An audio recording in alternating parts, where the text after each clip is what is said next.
As I stated before, I teach in the gifted and talented group for the Senate seat, and I have my master of teaching math from Clemson University. So what I'm basically going to do is teaching you some common characteristics of the higher polynomial degree functions and some theorems that were developed for them. So that's what we're going to cover today. And let's start with actually define what is a higher degree polynomial function. It's usually stated like that in a general form, right?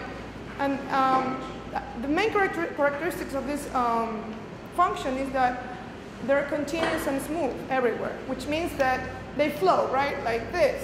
They usually look like this. They flow. They don't have jumps in them. So that's the general form of them. And usually, an is very important. It's called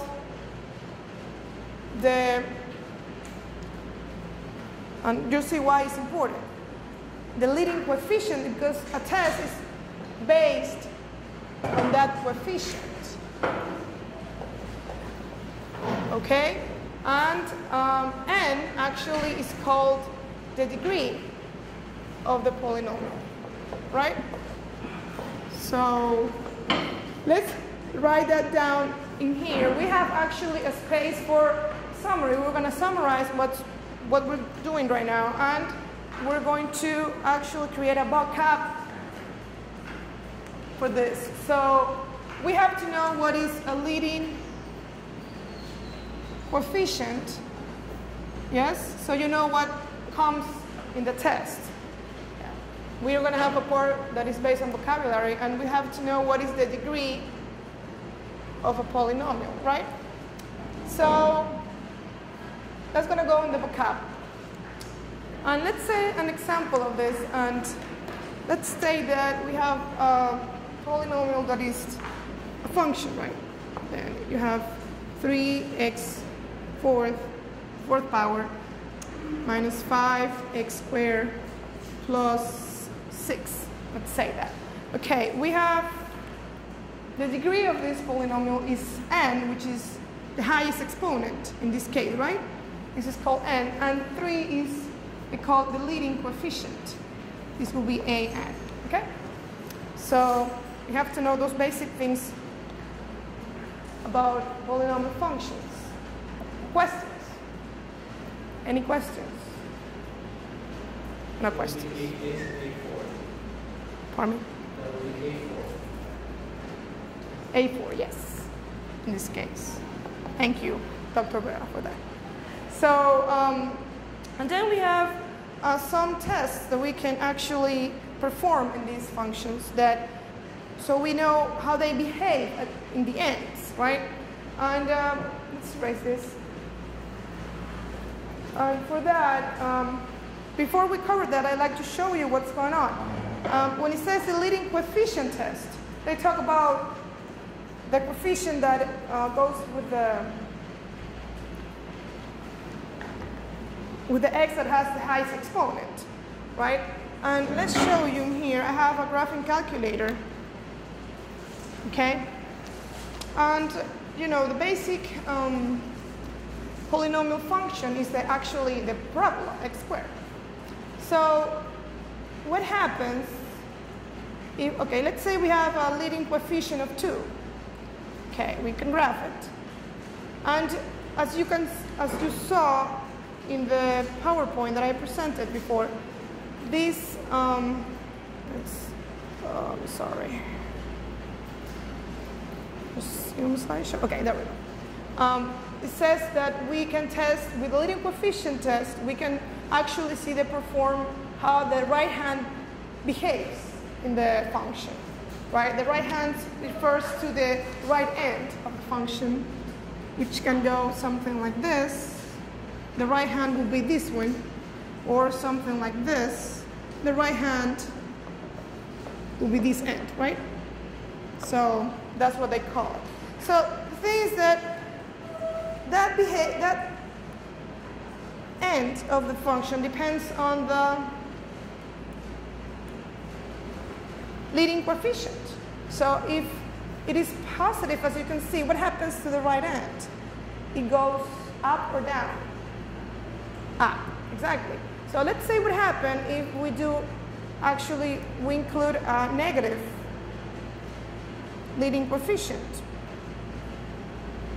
in the same function. It's going to go, what happened to the right end of the function? It's going to go down. So we can conclude, right? What is the leading coefficient test about? Can anybody tell me what is the leading coefficient test about? Can anybody summarize it as you saw it? Okay, let's see the graph again. What happened when you change the coefficient from a positive to a negative? What happens to the right end of the function? When it's positive, what happens? It goes up or down? Up. Up, right? The behavior changes, right? So if it is positive, it goes up. If it is negative, it goes down. The right. Okay. So, and then you see, okay, that happens also in the left. But what happens if we actually don't have a parabola, but we have a cubic? Let's see. Let's concentrate on the right-hand side, okay? Again, if it is positive, the red one is the positive one, it goes up, and the negative goes down. So the right-hand side of the function actually is affected by the leading coefficient. So we can summarize this as if the leading coefficient is, okay, leading coefficient, we can write it as an, right? We remember that is greater than 0, what's going to happen? The right end goes up. Agreement? Something like this. Yeah. And then if an is less than 0, the right end goes down. Yeah. Something like this. Agreement? Yeah. So that's a summary of this. And then we have the other test, how they behave on the other side. Let's see. There we go. So we have the degree of the polynomial is actually affects the left-hand behavior, which means the other end, which is the left end. Yeah. Okay, let's make a contrast between okay, an x cube and actually an x squared and see what happens. Because we're now referring to the degree of the function, right? So let's change that color. I don't like that color. I like that one better. Looks better, makes more contrast. Yeah. So the green one is the x squared, and the purple magenta is the x cube. So what happened to the left hand? In the parabola, what happens to the left hand compared to the right hand of the graph? What happens when you compare this to the right hand? It actually reflects over the x-axis. I mean, the y-axis, that's what I meant. So what it does, it behaves the same way, but in the negatives. Yeah, it reflects. And when you have an exponent of 3 in here, what happens to the left hand of the graph? It actually is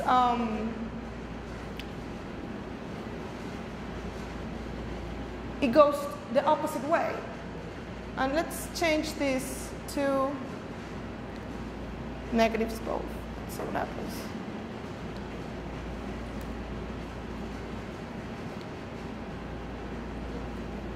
See? So when, let's change it to 5. 5 and to 4th power, and see if it happens the same thing. We can actually prove that with a graph that the same thing happens, right? So in the green one, which is still is what kind of exponent is an even exponent, right? Even 2, 4, 6, they're even. And the green one has the same behavior. The left hand behaves the same way as the right hand, right? And in the magenta graph, the left hand behaves the opposite of the right hand.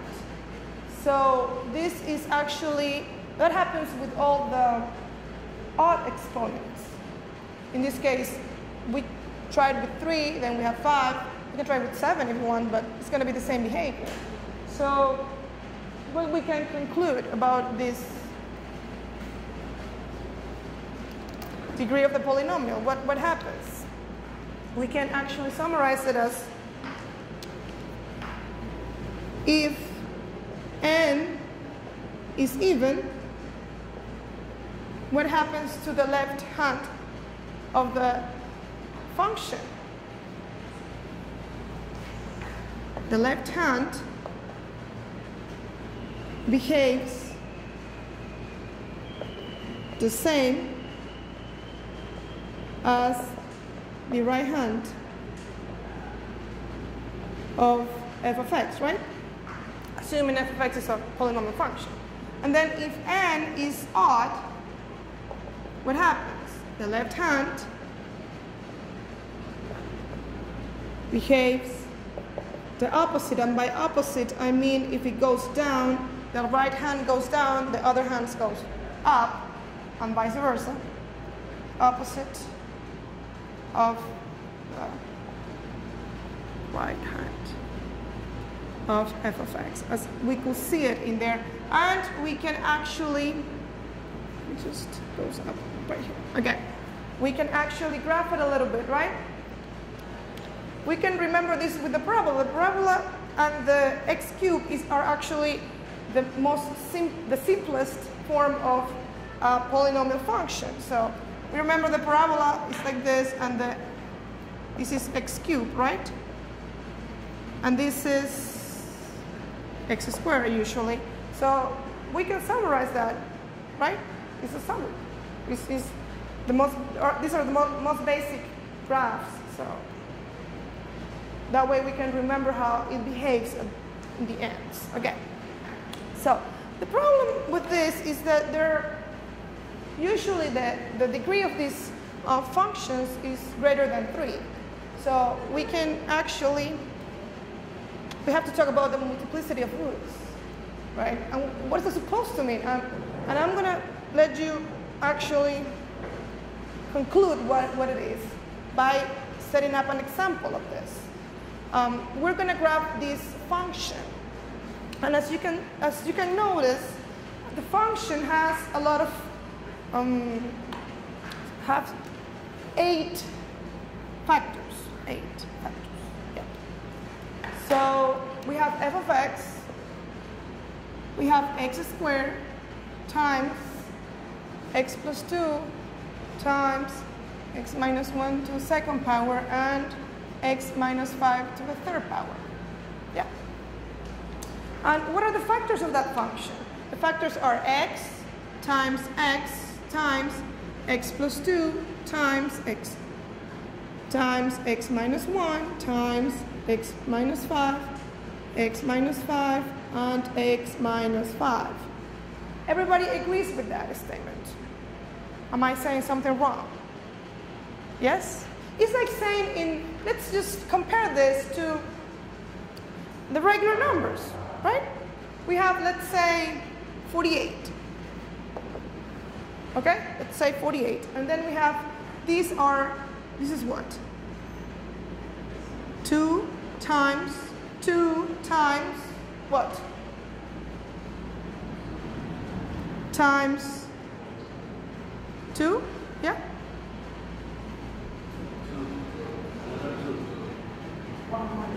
And 3, right? It's the same thing, actually. Yeah? We have some that are repeated. The same in here. We have x minus 1 that is repeated twice, x minus 5 that is repeated 3 times. And this actually can be summarized as this, right? 1, 2, 3, 4 times 3. It's the same thing. A lot of people don't realize that algebra is based on regular numbers. It's the same thing. So we're just trying to remember that. So, but what happened when you graph this is there's something really, really, really important. In math, as you're supposed to know this by now, these so-called factors, yeah, give you the roots, yeah? And what are the roots, actually? The roots are the intersections with the functions intersections with the x-axis, okay? Which means that if you have the Cartesian plane, and everybody knows this is x-axis, and this is the y-axis, which actually represents f of x. And then you graph it, yeah? Let's say you have something like this. These are called the roots. Yeah? And this, let's say this is negative b, and this is a, right? So the actual f of x is what? X, yeah, times. And a lot of people confuse those things, and they don't think they're related, but they are. They're very related. And why is that? Because when you actually evaluate this on negative b, what's going to happen? This is going to become a 0, which means that f of negative b is 0. A lot of people don't realize that. They don't see it. They don't see it. They don't match the graph with the roots and with the factors. They don't see that. For some reason, they don't picture it.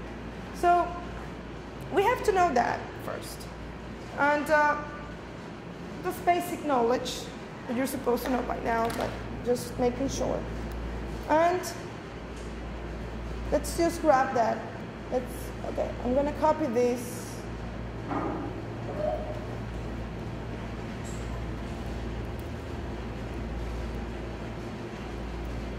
Okay, and I'm going to graph it. And you'll see what is the difference between having 2 roots that are the same and 3 roots that are the same, and la la la la. Okay, so we can see in the graph, the magenta graph, right? We have, okay, let's see. Let's identify the graphs in there. In the graph, you have this here gives you the root x equals 0, which means that this point belongs to f of x. This here gives you the root of x equals to negative 2, right? Which actually means that negative 2 comma 0 is part of the function. This here gives you, I'm sorry, the root of 1, which actually tells you that 1 comma 0 is part of the function. And this right here tells you that you have another root that is x equals to 5, and actually tells you that 5 comma 0 is part of your function, which actually is true if you can see it in the graph.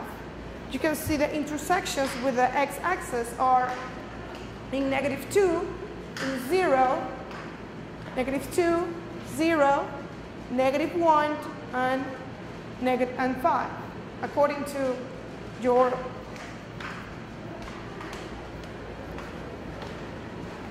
factors, right? So, but what happens For instance, in -2, can anybody tell me what happens in the function? How does that behave when x is equal to -2? How does it behave? In opposition to, okay, in -2 and in 5 happens the same thing. And in 0 and in 1 happens the same thing. So we have that right here in this point and in this point the same thing happens, yeah? And in -2 and in 5 the same thing happens to be connected for some reason. What do I mean with that? I mean that in 0 and in 1 it bounces, exactly. It goes up, touches 0, and goes back again. It bounces. Bounces. That's what bounces mean. Yeah. So it bounces. In 0 and in 1, it bounces. But in -2 and in 5, it actually crosses the x-axis. It crosses. Yeah? True. So what do they have in common? That's my question.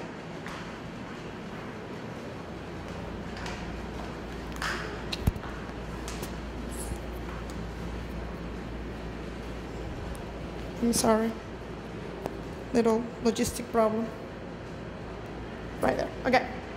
So what do they have in common? If you notice, the exponents of the factors that gives you root of 0 and root of 1, the exponents are even, but the factors that give you the root of -2 and 5, the exponents are actually, that's a 1, right? Are odds. So that's what multiplicity is all about.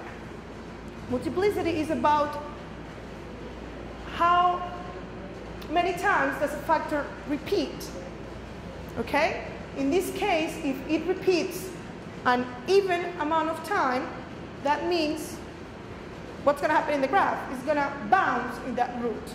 It's not going to cross, right? It bounces. So the graph looks something like this, right? Goes like this. Okay, it's this, and then in here it bounces, and then it goes like this, right? So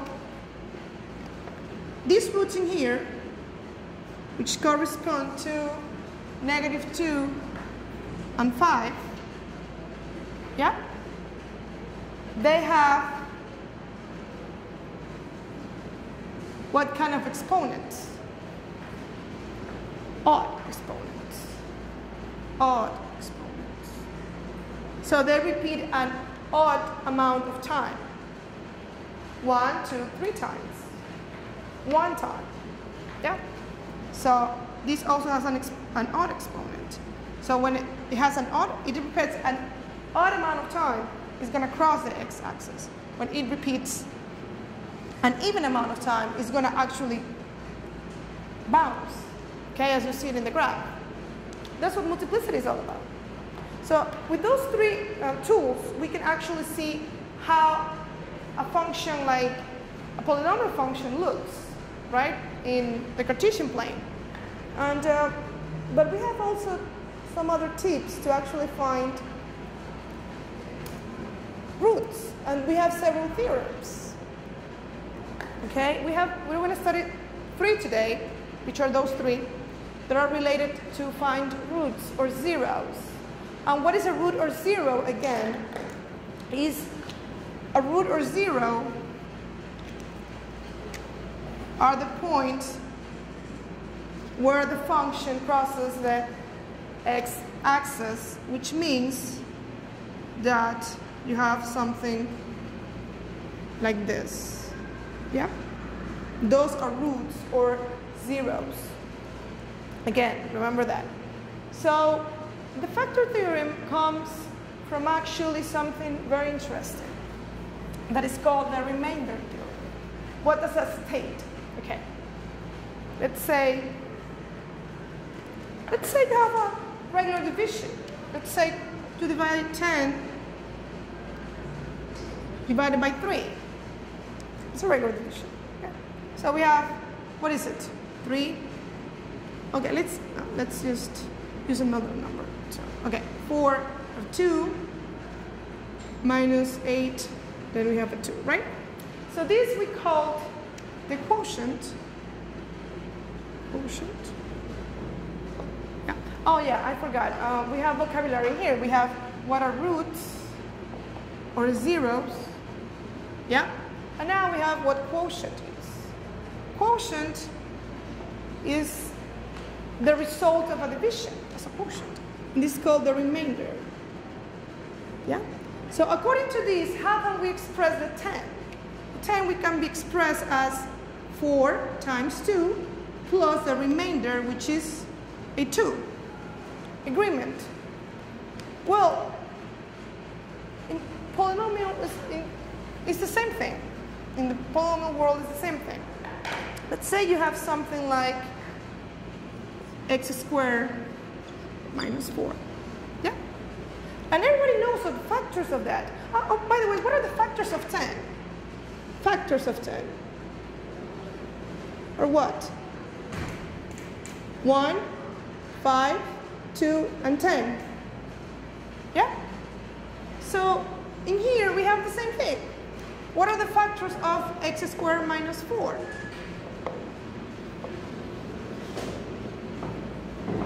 Can anybody tell me?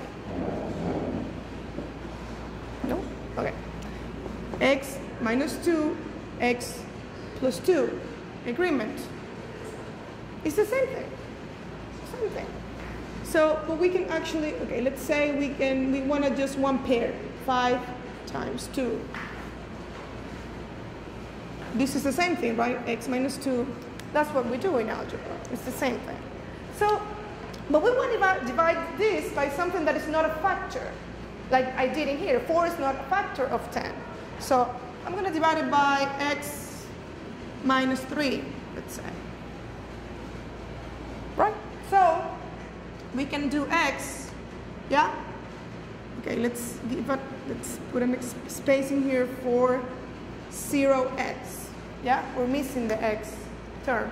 So we have x squared minus 3x, and we have to actually subtract that from the other one, like we do in regular division. And we have this is negative and positive. We have 3x, and then we have a 0 in here. We have the next one, yeah, is a regular division. So we have positive 3. We have negative 3, 3x minus. Then we can actually change this. Yeah. And we have negative 1 and, yeah. So we can actually express that again. Oh yeah, sorry. 9. Okay, yeah, I got mistakes like that. Okay, so we can actually express this as x squared minus 4 can be expressed the same form as this one, right? Which is what? X plus 3, yeah, times x minus 3 is like 2 and 4, right? X plus 3 times x minus 3 plus the remainder, which is what? 5. In agreement? Yeah? Yes? So, I've done nothing before. I'm just expressing this as a real. But there it comes, the remainder theorem. What does the remainder theorem state? The remainder theorem states if I have a function f of x that is a polynomial function, and I divide it by something that is not a factor of this, the remainder of this, the remainder of this division is going to be f evaluated in A. How can we prove this with this? We divide it by something that is not a factor, right? So we can evaluate actually in f of 3. In this case, A is 3. Yeah? So we have, we're not using this anymore. We're using this one. Yeah? So what's going to happen every time? 3 plus 3, 3 minus 3 plus 5. If we use this form, isn't that true that every time this is going to happen, this term is going to be 0, which actually makes this all 0. And what do you have left? The remainder. Right? Isn't that true? So that's what the remainder theorem states. That's what it is. Okay, now how does that help us at all? Oh, okay. What about if what we divide by is actually a factor? Let's say we divide by 5 instead of 4. So we have 2 minus 10. So what is the remainder going to be? 0, right? So how does that help us in here? What can you conclude? If we, instead of having -3, we divide it by -4.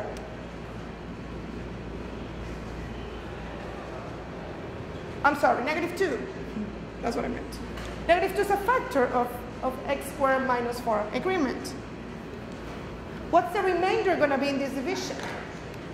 0. The remainder is going to be 0.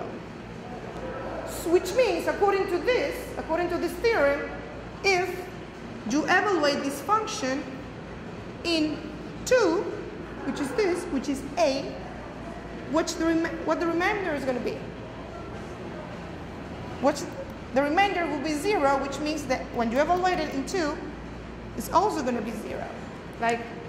Because this will be something. Okay, let's do the division just to prove and have it in this form, and so you can see it better. Okay. We have x, yeah? We have -2x squared minus, agreement? This is basic. So we have negative and positive. We have 2x, -4. We have what? +2. Yeah? 0.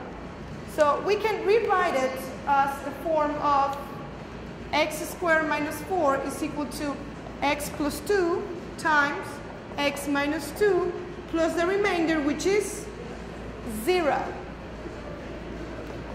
What will happen if you evaluate here this function in either -2 or +2?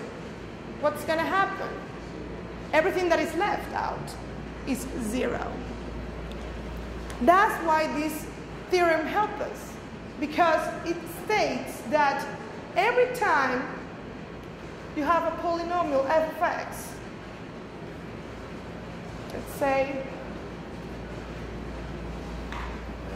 now we have to generalize this, right?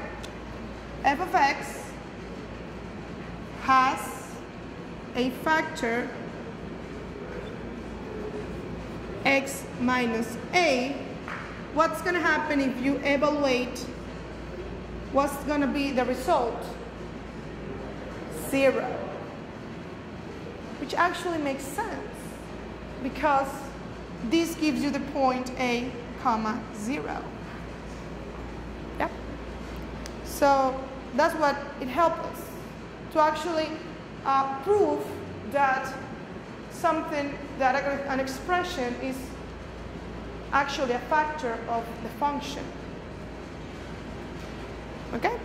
And okay, the other test tells you something very important.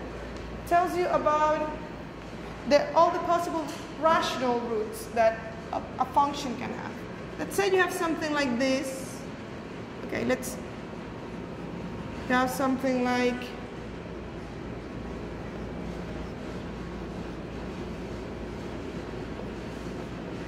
okay, what does that state? It states that this is the rational root test, right? That all the rational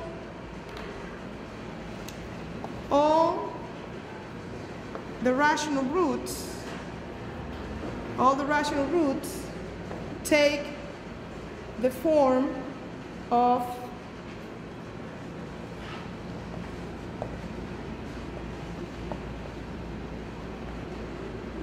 factor of and a factor of. That's what it states. And obviously you have to actually take the form of this. Okay? And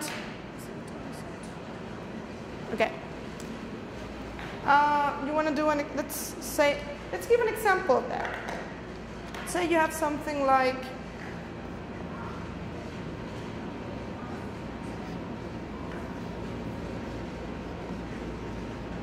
everybody knows what are the factors of that.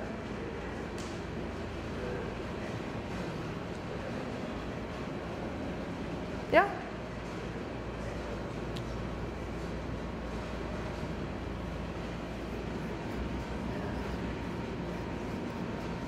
Yeah?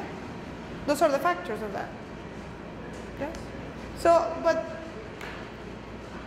according to the rational root test, you can actually, if you don't know what it is, so we can take this term, yeah? And what are all the factors of this? The factors of 9 are 1, 3, and 9. And you can take the leading term and, yeah? So the possible roots, all the possible rational roots according to this test will be or, yeah? That's what it says, that's all. It tells you all the possibilities, but doesn't tell you the actual answer, which is, okay. So, then the complex zeros occur in conjugate pairs. What is that supposed to mean? It's supposed to mean that if you have an f of x again, and one of the factors, let's say, is x equals to a plus bi. This is one of the roots, actually, of the roots. Then it states if this happens, you have to know for sure that another root will be the conjugate of this one. Yeah? Which is the same thing basically with this sign changed. That's what it always, this happens always.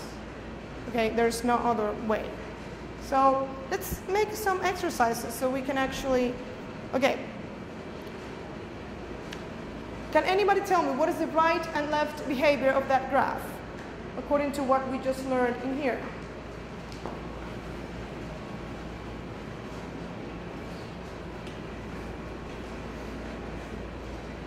How does it look?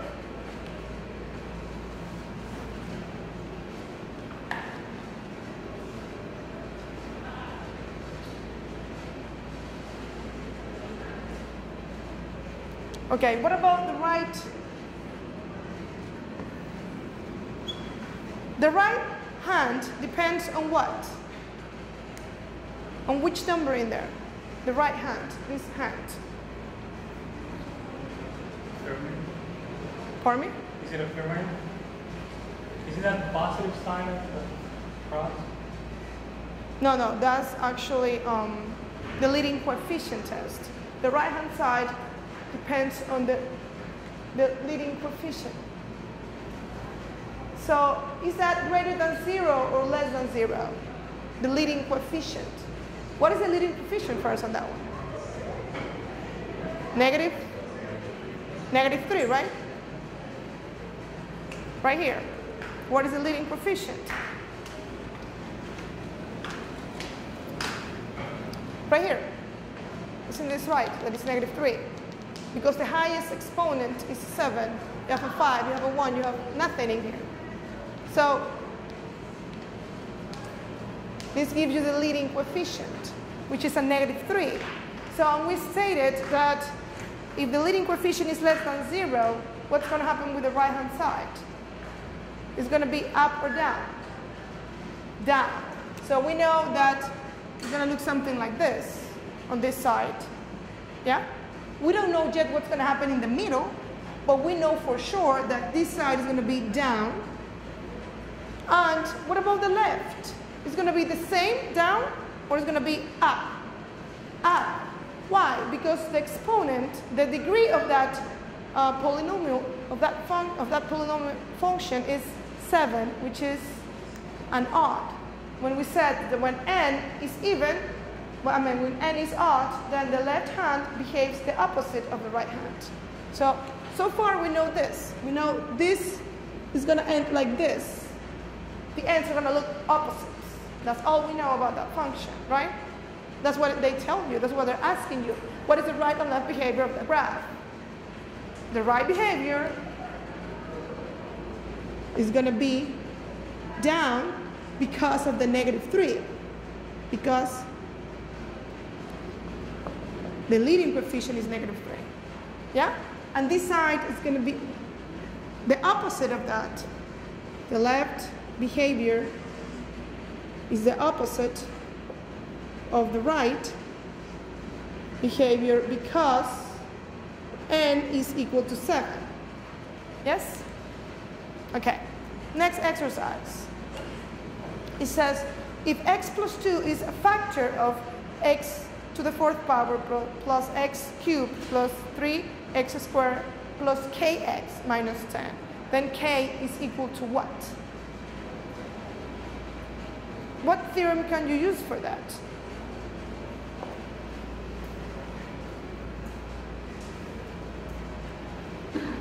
Okay. Summarize a little bit. Forgot summarization in here. We got the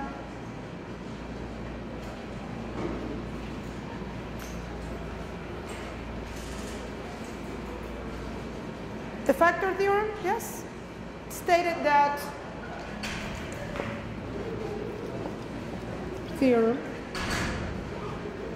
that if x minus a is a factor of f of x, then what happens? F of a is equal to what? To 0. We saw that, right? So how can we use that to solve that problem? That would be my question. Pardon me? K is 5? Can you prove that? Okay, how do you do it?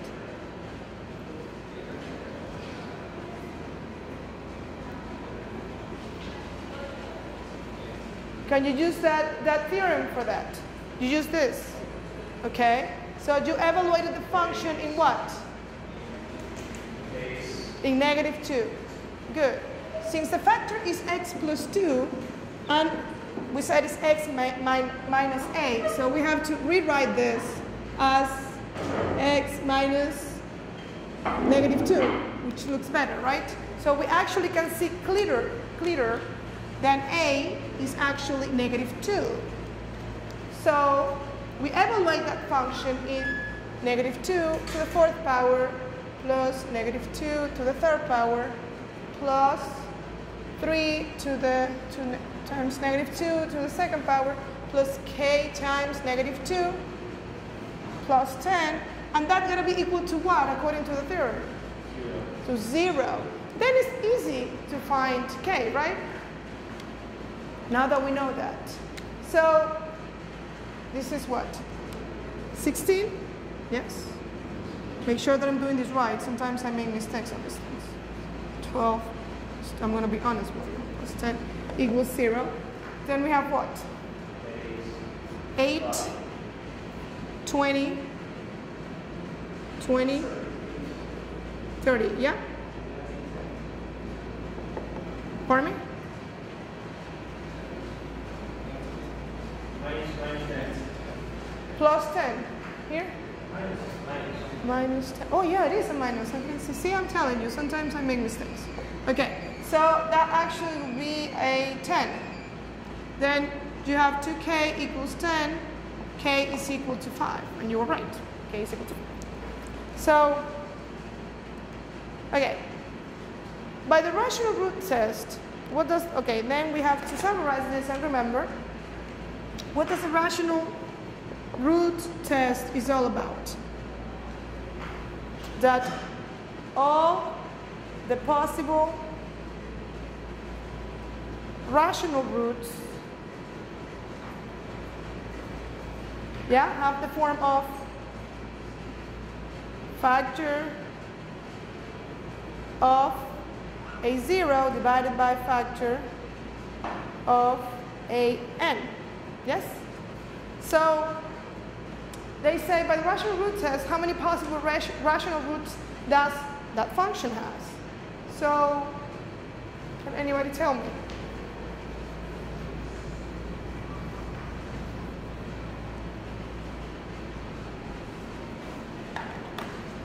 Okay, we have, which one is a 0? Will be what? Is stated in the top. A 0 is the independent. Is 15, right? So we have 15 on top over what? 6, right? Which is the an. And we have all the possible combinations. What are the factors of 15? 1, 3, 5, 15. We have 1, 2, 3, and 6. Yeah? So all the possible combinations for that. But when we have to eliminate the ones that are repeated, which is what? Let's say 1 over 1, 1 over 2, a half, a third, and a 6. We have this one with all of the ones on the bottom. Then we have 3 over 1, 3 over 2, 3 over 3, which is actually going to be a repeated one, right? This is the same as this, so this doesn't count. And we have 3 over 6, which is actually the same as this, so it doesn't count. Yep. So, and then we continue. Did you get the idea? 5 over 1, 5 over 2, 5 over 3, 5 over 6, and then we have 15 over 1, 15 over 2, 15 over 3, which is actually a repeated one. Yeah? And 15 over 6, which I think 5/3, which is actually this one, if I recall correctly. No. Okay, divided, yes, 5/2 is this one. This one right here. So, well, I knew it was repeated, so. Yes? So how many possible rational roots do we have? We have 2, 4, 6, 8, because it counts, right? Positive and the negative. So we have 8 in here. We have 2 and 4. We have 2, 4, 6, 8. And we have 2 and 4. So in total, we have how many? 24. Yes? Which is a lot. Okay.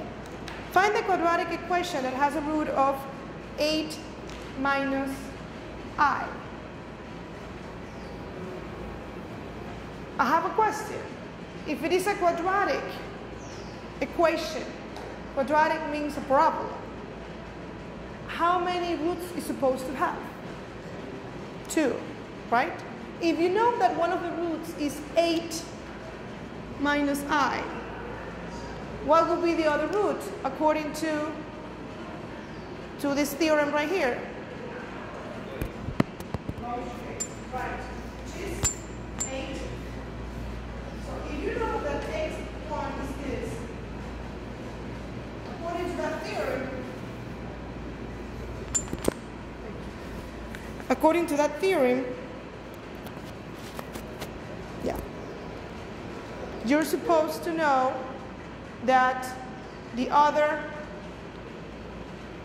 root is the conjugate of 8 minus 1, and then you actually just find the equation, right?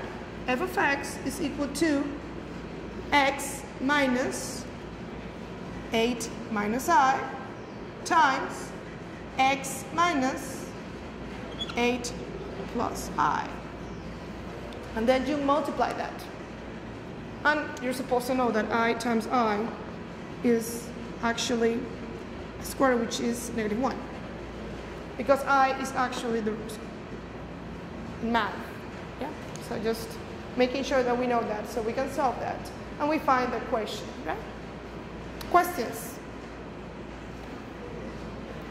Okay, that's all.